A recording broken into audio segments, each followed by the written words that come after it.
Hello, my friend. It is a hot day outside.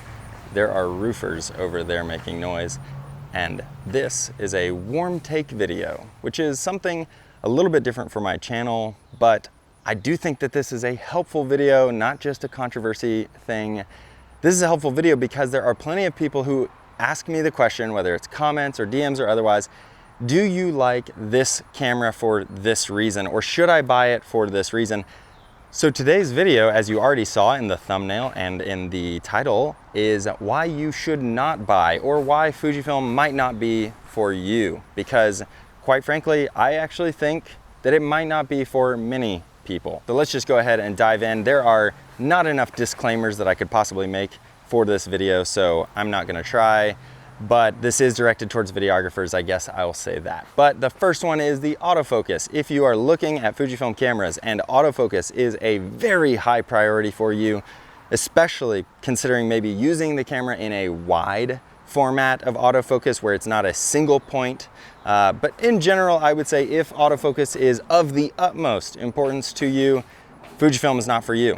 I would say that the autofocus, as I've reviewed before, is good, but it is not Sony, it is not Canon, and they are the leading in the industry. So get one of those cameras if autofocus is the utmost important to you on your list of priorities. So now moving right along to the next topic after the autofocus is the ibis. And I would say that if ibis is second on your list or first on your list, usually it's autofocus then ibis, at least in the popular circles that appears to be the case, I would say then ibis probably not the reason that you should buy a Fujifilm camera. The ibis is, as I've reviewed before, it's good, but it's not industry leading. I would say in that case, there are other camera systems, probably Panasonic with the Micro Four Thirds, because Micro Four Thirds is small enough that it's easy to stabilize. I would say it's probably them, but there's also Sony with the active track stabilization thing and all sorts of other features. Those are probably better choices if you are looking for a camera that has the best ibis in the industry. It's probably not Fujifilm, just like I said with the autofocus. And that's why it might not be for you if you're looking for ibis that's the best in the industry. Then the next point is now onto, I don't know, maybe this is sort of controversial possibly. If you are looking to get on commercial production sets that are larger, or you are not a one-man show, run and gun sort of thing, Fujifilm might not be for you. Now, this could be the controversial point here in this video, but I don't think that it really should be. Honestly, my friend Blaze is putting out a video about this, and I think it makes a ton of sense. Fujifilm cameras are not cinema cameras. Shortly said, that's the point, is that if you need a camera that is a production cinema camera, maybe that it has internal software like false color, or that it has anamorphic desqueeze, then it doesn't have those things. And if you're looking for a camera that has, I don't know, something mechanical like internal ND filters, well, then it doesn't have that either. So it's not a production cinema camera. Also, people, when they look at it, maybe in production cinema environments, if they don't know the world of cameras, which clients usually don't, then in that case, I would say that it's probably not going to be something to them that they look at and say, wow, I can't buy that at Walmart. Yes, those are real words spoken by a real client. So, not my client, a friend of mine's. But anyway, those are real words spoken about a cinema camera, and cinema cameras tend to have that effect on people who don't know much about camera usage and the world of this stuff, which are the majority of our paying clients. So if you are in an industry, or if you are in an environment of any kind, really, where perhaps someone who doesn't know stuff about camera stuff might hire you or might not hire you on the basis of the bigger the camera, the more professional you are, then it might not be for you. Also though, maybe it's not the big camera, the big professional thing, and clients who don't know much about camera stuff. It could just be the fact that you need cinema features, you need the internal NDs, you need the anamorphic desqueeze, you need features like that that are totally legit in cinema cameras and that you might actually have a need for, XLR built into the camera, things like that, all sorts of options like that. You might need those things. And if so, Fujifilm is not for you.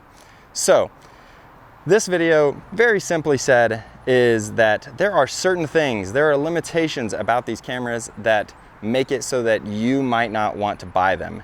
And quite frankly, maybe you still want to buy it as a B camera or to test it out and try it, see if it works for you. That's awesome. In that case, I would say give it a shot. Let's find out.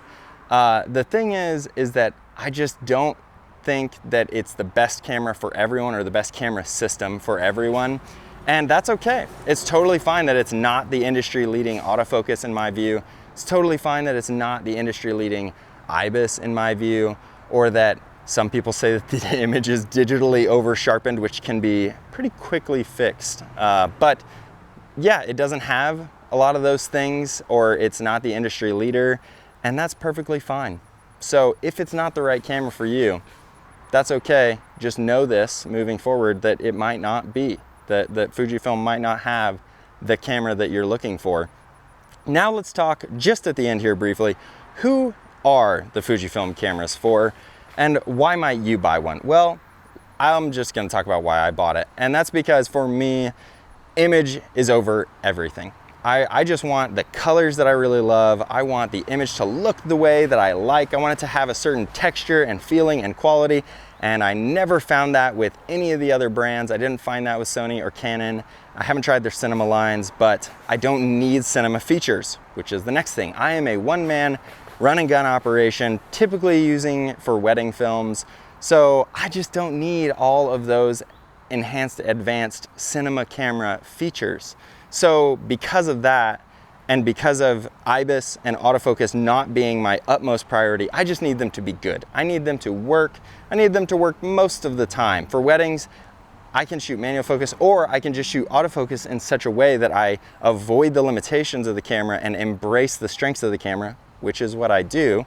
I just use AF, single point, 90% of the time, Sigma 18 to 35. I don't use autofocus to pull the focus, and I also use the single point so that the camera is not determining what to focus on, and I get along just fine. So that's why I bought a Fujifilm camera, and I think that's who the Fujifilm cameras might be for.